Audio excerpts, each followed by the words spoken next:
Okay, you guys ready to get started? Alright.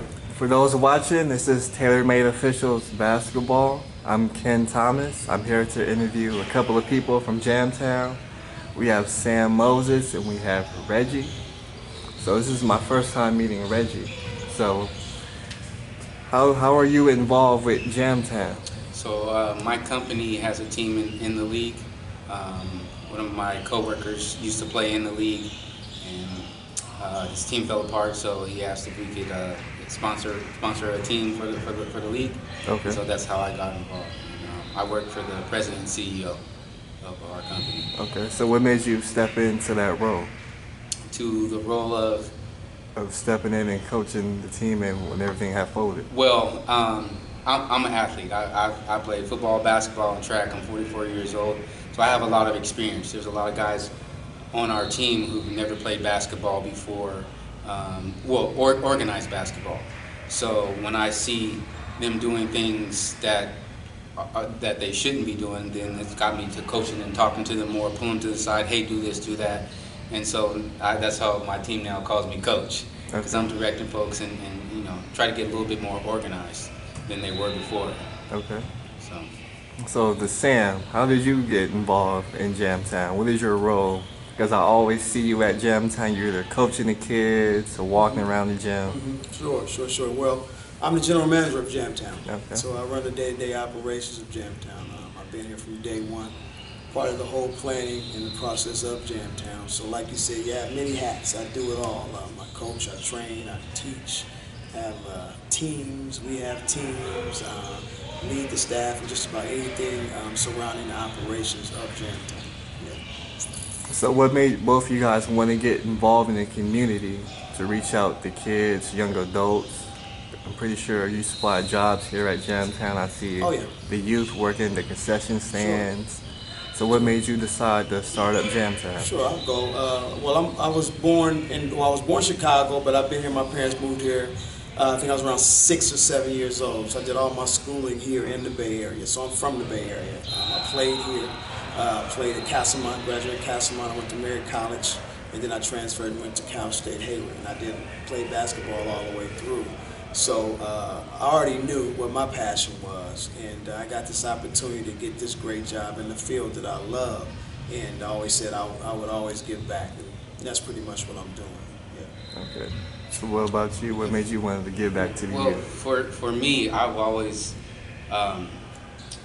been an athletic guy and a team guy in sports, and always wanted to see people do better, get better. So for me, when I see, again, I'm 44 years old, so I'm a little older than a lot of cats on my team. And so again, I have more experience than some folks. So again, if I see somebody doing something, hey, you could work on this, work on that. We have a young kid, he's 18, or he's 20 years old on our team. Played basketball, but there's some things that he can do to get a little bit better, help out our team. And it's just being guidance, giving folks guidance. I had a great basketball coach that taught us fundamentals, and not everybody has the fundamentals, right? They may be good at this, or they're lacking in this area. One of the things is running out on a shooter with a hand up. My coach instilled that. If somebody is open and you're running towards them, get a hand up, make them throw out their shot. Boxing out as soon as the ball goes up. Those are things that he taught us, and again, I'm just trying to help everybody else. I'm a people pleaser, and I want to see people do good, put a smile on their face. So, I see some kids out here doing this or doing that. Hey, you should do this, or even in pickup games. So, it's just coaching folks and just wanting to see people to do better. Okay. So back to Sam. As an official, I don't think over the past 2 or 3 years, if I had to pick a spot or a site that I worked at the most, it would be Jamtown. So how did Jamtown grow into being basically the mecca of basketball in the Bay Area, where kids, youth, even adults play? Well, it's pretty easy. We are the only facility here in the area. I think the closest facility to us would probably be the new place, Fieldhouse in Walnut Creek. So if you're just talking Bay Area, it's another facility like this in the Bay Area. And I think we are the largest facility in the area. We have, as you know, we have 4 courts going. So most tournament directors, they choose to come here to do all of their stuff because there's more room and they can get more games in at one time. And you know, our location, man, it's just prime location, so we just lucked out on the location. That's good. That's good. I used to live over by Lake Merritt, and one of my neighbors has a young son, and he always, every time basketball they're leaving, they're heading to Jamtown. So it's great to see. You know, I had some friends of mine older looking for a place to go play basketball. I told them, hey, I play in this league over here, Jamtown. Go up there. It's a place close indoors. You know, some people playing outside on that hard concrete, you know, there's a lot of stress and pain on that body. So you want to go to a gym in a good place, sport course, and it's a nice atmosphere. Okay. And again, to get people close. Yeah, it's And if diverse, you're looking for a man. gym, you don't want to have to go all the way out to It's Walnut just Creek. everybody who loves to play, man. It doesn't matter who you are, you know. All ages. Like on Tuesday nights, I have all 4 courts going on open gym. We have different pockets of players. We have like a senior court where you got guys that, I met a guy, I think he's like 77, still playing, run up and down the court. I think the youngest guy in that group is maybe 55. I have a rec league where guys just come in and pick up and play. I have an Asian community that comes in with all of their buddies, and they got a whole court and they just play. So it's basketball lovers that come here. You know, it's people who really love to play, man. So it's a good situation. I probably gonna have to leave the doors open a little later now because guys don't want to get out. You know, we close at 10 p.m., but guys, you know, it's hard to get them off the court, man. So it's amazing. It's amazing. So it seems that Jamtown, you have built a successful brand. I'm pretty sure during your life you had success. Like you said, you played at Castlemont, then you went to Merritt, and now you're the general manager. Sure. How do you try to teach the youth the keys to be success? Because as a youth, we want everything real fast.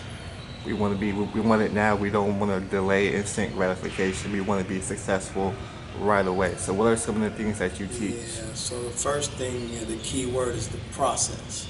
So everything is a process, and nothing's given to you, so everything is earned. So if you teach a kid that you have to earn it before you get it, and then they'll go through the right path. So leading is always a good example. So when I'm here, I try to carry myself in a certain way because I know the kids are looking up to me. So I walk a straight path, you know, and hopefully the kids will follow. You know, so the best way to teach is to lead in the right direction. Amen. So what were some of the challenges you have reaching out to the youth, maybe trying to get somebody more involved in basketball, or maybe getting involved in other things that will help them for the future?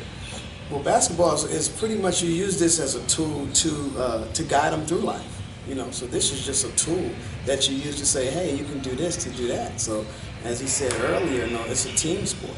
You know, it's teaching you how to be a teammate. It's teaching you how to be unselfish and selfless. You know, so if you can learn how to give, then you turn out to be a better person because you're caring about someone else. Yeah, so it's pretty easy, man. You take this game, man, you can do so many things off of this game. You know, over 80% of my friends are made through this sport of basketball.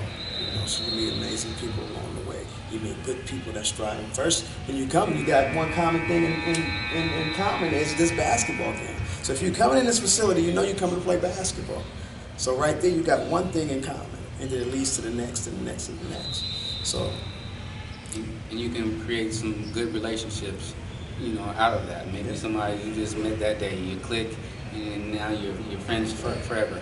I'll give you an example. One of the things is that we played a team. I can't remember the name of the team, but it was a bunch of Latin fellows who mainly played soccer. So they decided to get a basketball team together.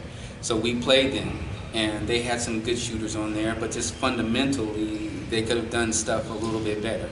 After the game, I went up and I talked to them. I was like, hey, your shooter's over here. He's just dribbling in circles. Like one of you needs to come up, give him a screen, get him loose, and then let him pop his jumper.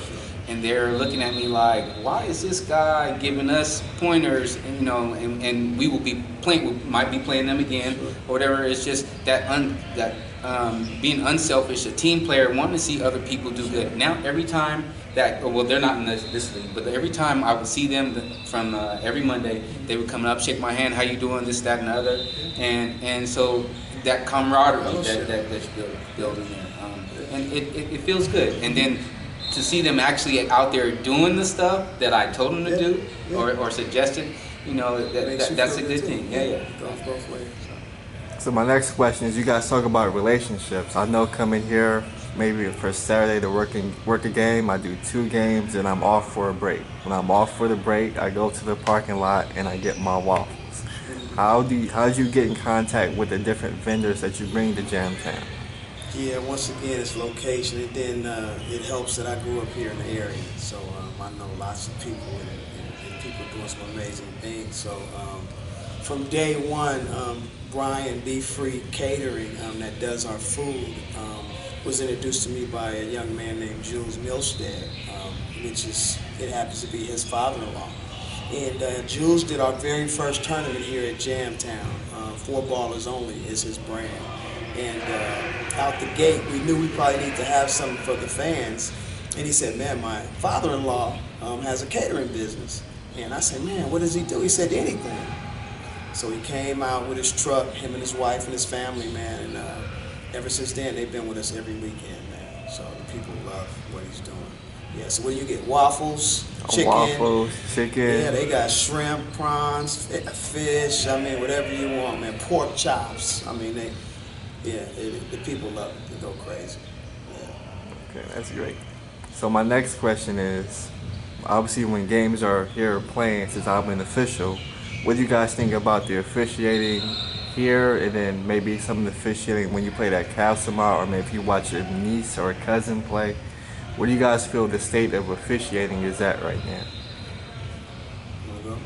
So a couple games we had some disagreements with some of the referees. One was whether it's a stop at the last 2 minutes or not. So at one point after the game, the team and the referees, we got together. Okay, let's make sure we understand what is the ruling on that, so we're all on the same page. So referees get talked to all different kind of ways. So they have to be able to keep their composure with all the stuff and stress and tension. Because players, you got some people that are whiners that complain all the time. So it is a stressful. That's not true. It's a stressful job. I will like, hey, that was a foul, but I don't harp on it. And there's some people that will continuously do that, get under skin. And for the most part, I think the referees have carried themselves in a professional manner. Everybody has things that they need to work on, that they can do to get better. So, and there's been a couple times, like I said, I've had talks with some of the referees, disagreements or whatever, and we talk about it. And one of the things someone taught me when I was very young is that you have to be open to feedback. And not everybody is like that. There are some. So the young lady that was with you before we came up here, she's one. She wants to be better. We talk about things here and there, and so again, for the most part, I think it's pretty good. There's a few complaints, but where do you go that you're not going to get a complaint? And you can't please everybody, but for the most part, I think the league is being run pretty good. And you have some folks that are just learning to become referees, so they're new to it. So there's a learning curve to it. So. Yeah, so officiating is done at so many different levels, so we can talk about it in so many different ways.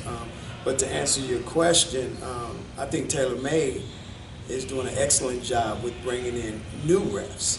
And a lot of these guys, when you ref these tournaments, they don't know if a ref is new or old or how long they've been in the game or anything. So a lot of the guys that TaylorMade is bringing in are new referees that's trying to learn, and you have to start somewhere. And I think you guys are doing a good job with that. You talked about back in the day, so those are all older refs. So I like the newer generation that's coming up that can keep up with the game, because the game is played so much faster now. I like the fact that it's more women in here reffing men. I think that's an awesome thing as well.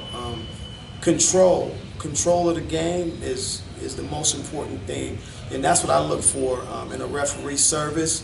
When I'm running a big tournament, you have to have control over these games, because if the ref does not have control, you don't have a successful tournament.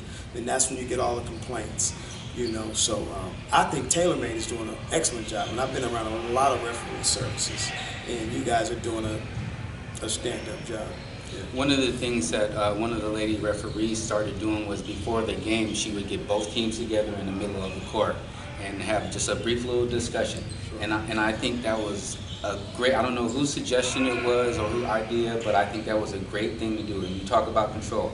Listen, this is what we're going to do. Sure. We're not going to take this, blah, blah, blah. It wasn't just negative, but it was Sure. a positive thing, getting everybody on the same page. And I thought that was a good fun. thing. Yeah. Because the most important part, and what people really forget the key word, is this is a game. Games are played to have fun. It has to be a winner, it has to be a loser, but sportsmanship is so key. And the refs play a big part of it. Now, you get some refs that get overly protective of who they are in their stripes, but you have more refs that's not. You know what I mean? So it goes both ways.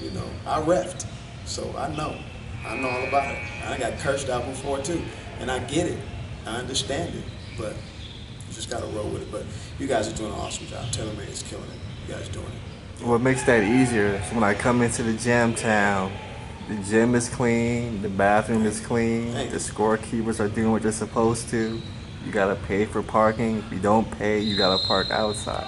So all that, when somebody comes in, they know when they come to Jamtown, I have to conduct myself in a certain way or I won't be welcome here. Sure. So what made you establish that culture, and how are you able to keep that culture established when at other places they don't quite have that and their business tends to fall off because of that? Yeah, so being around, playing the game, playing all over, seeing different situations, seeing a lot of different gyms, and then being the leader that I am. I am the general manager, so I want what I represent to come off the right way. So I'm always out front.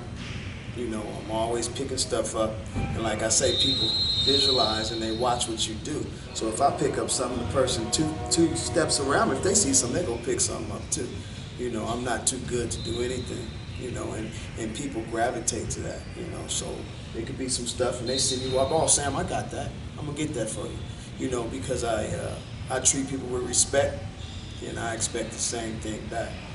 So it's all about how you carry yourself, because people are always watching, and that's one of the things I teach all these little kids that's coming up.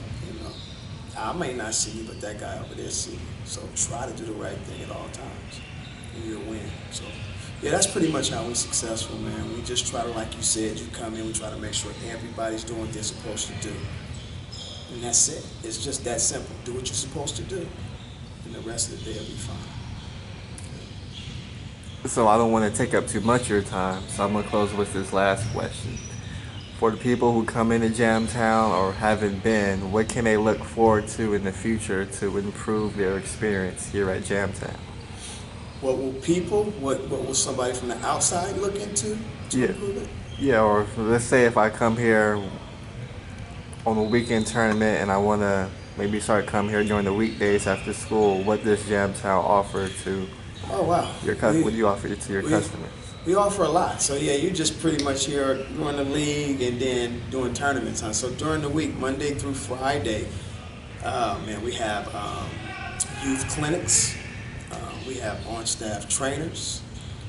We have court rentals for club teams that come in and rent our gym for practices. I do a shooting clinic on Monday nights, which I just finished one. It's a 1-hour shooting clinic where you can get on the gun. So much to offer, man. We have a lot of pros that come through here. A lot of warriors come through here with their trainers and work out in our facility. We host several commercials. Pretty much all the commercials you guys see that Golden State does are shot here. So many different things, and then it's well beyond basketball. We've had bar mitzvahs. I had karate championship fights here. I had ping pong, the best ping pong players in the world in here playing. Job fairs. So this box is used for so many different things. Bible studies up here. You name it. Birthday parties for kids. We offer. You can go to jamtown.net. Man, we have a whole list of everything that we offer. Yeah, so it's pretty amazing. All right, so I close on that. Remember, jamtown.net is where you can find all the info you need. With that said, Sam, Reggie, thanks for the interview. It was great talking with you guys. My pleasure. Tailor made, baby, all day.